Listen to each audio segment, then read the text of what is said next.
Hello, I'm Connor Butt. I'm Sarah Merlini. I'm Coda Day. And we're from the University of Guelph presenting a standard for academic integrity. So academic integrity can be defined as a code of ethics for teachers, students, researchers, and writers to follow. When misconduct such as cheating, plagiarism occur, academic integrity is compromised. Considering that universities are in the business of educating students and producing graduates who eventually become our doctors, engineers, and business leaders, it is relevant to consider the implications of academic integrity on the quality of our education. For universities, the repercussions of academic misconduct is a damaged reputation which can affect its ability to recruit new students. And for existing students like ourselves, the negative reputation can result in devalued degrees. And on the larger scheme of things, the quality of education has significant implications on the sustainment and advancement of our society. While we recognize that this topic is of a sensitive nature, we believe that it is worth shedding light on considering the valuable insight that we've gained. Prior to conducting research, our team had our own suspicions about the nature of academic integrity within universities based on our own experiences as undergraduates. However, we didn't expect to uncover such drastic results. One key source which really set the tone for our project was a Canada-wide study on academic integrity that was conducted by Donald McCabe and Julia Christensen Hughes, the Dean of Management Economics at the University of Guelph. The survey they conducted revealed that over 18% of Canadian students admitted to cheating on a test in the past year, while over 53% have cheated in their written work by means of plagiarism or copying off someone. Even more disturbing was that over 75% of professors and TAs admitted to suspecting a case of student cheating, and yet over 38% of them admitted to ignoring those cases. The findings from the study revealed further insight which raised concerns about the quality of education in Canada. The main question which laid the foundation for a quality analysis was how such high levels of academic misconduct could be occurring within the Canadian universities without being acknowledged. While there's currently a lot of literature on academic integrity which seeks to explain why students cheat and how to improve it, there's not a lot of public information on the prevalence of academic misconduct within universities, aside from the study conducted in 2002. This demonstrates that there is a lack of transparency on part of Canadian universities when it comes to this topic. To gauge whether the rates of academic misconduct has been on the rise since the 2002 study, we conducted our own primary research among students, teaching assistants, and faculty members. Our results provide some concerning truths about the quality of education as well as the frameworks that are supposed to uphold academic integrity standards within universities.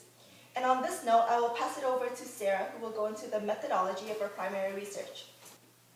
I will now discuss the methodology and student findings. So our primary research methods, we used an online survey that was sent to university and college students.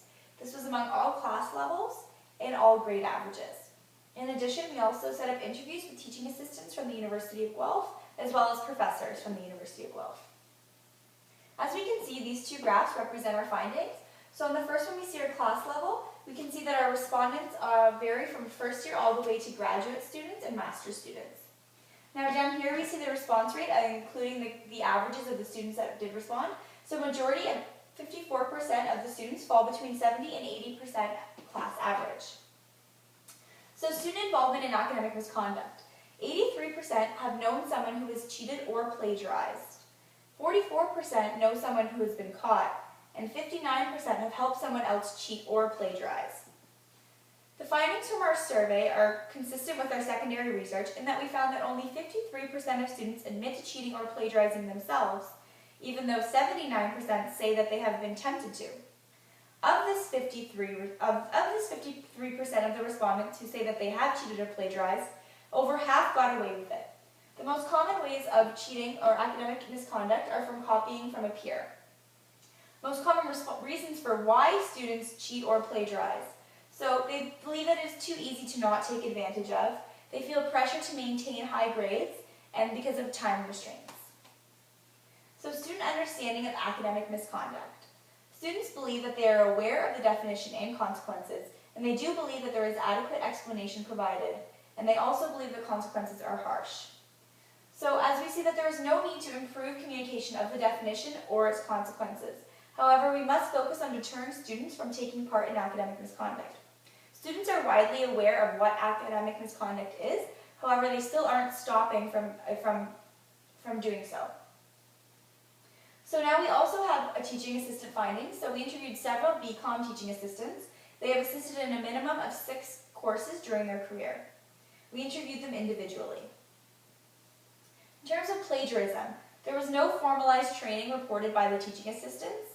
All of the teaching assistants, however, did claim to have been adequately educated during their undergraduate degrees. All the teaching assistants reported that while there do exist standards for academic misconduct, these standards aren't always followed or used. Teaching assistants have also felt deterred from reporting misconduct.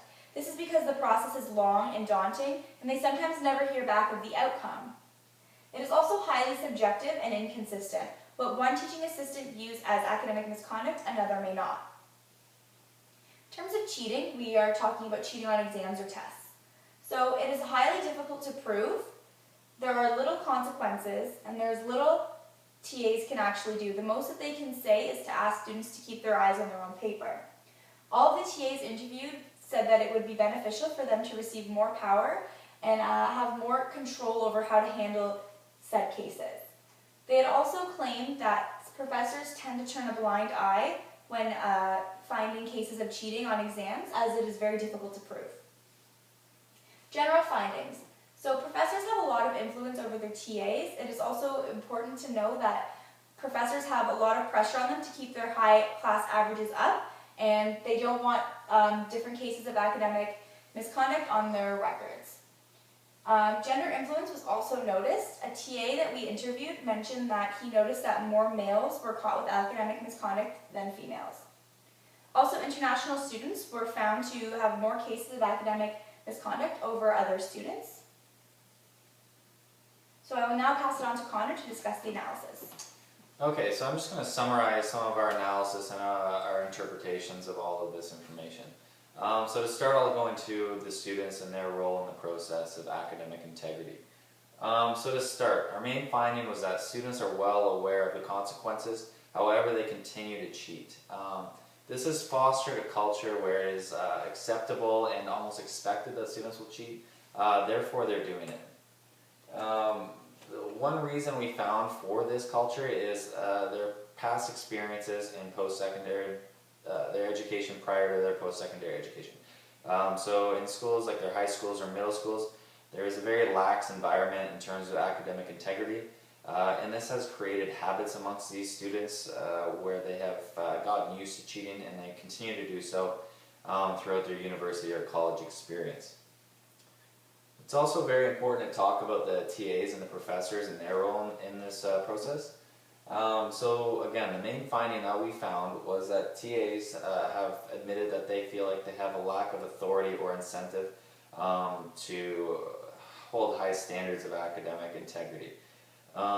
So this is a big issue because these people are often the ones grading midterms, doing final exams, and reading papers. So for them not to be encouraged to find cases of academic misconduct, we're not solving any problems here. There's also the thing about negative statistics and how they affect professors. So for example, a professor without tenure may feel certain pressures are on them to maintain a certain class average, and if they fail a student or catch a student cheating, this might have a negative impact on the statistics for that class, and ultimately have a negative impact on the professor themselves. The final point to mention here is the busy schedules associated with being a teaching assistant or a professor. As you can imagine, grading one set of midterms for even one section of a class can be a daunting task for anybody. So if you can imagine doing this across numerous sections and numerous classes, the schedule gets extremely busy, and this leads to cases of academic misconduct being overlooked on purpose or simply overlooked by mistake. And finally, just some general issues that I'm going to talk about in our analysis. So currently there's no official standard across all universities and between all universities. So this has led to these inconsistencies that we've discussed throughout our presentation. And these inconsistencies are not only found across different universities, but within the colleges within the universities themselves. So an example of this is that there's more cases of academic misconduct found in business commerce programs than there are in any other type of program you'll find within your university.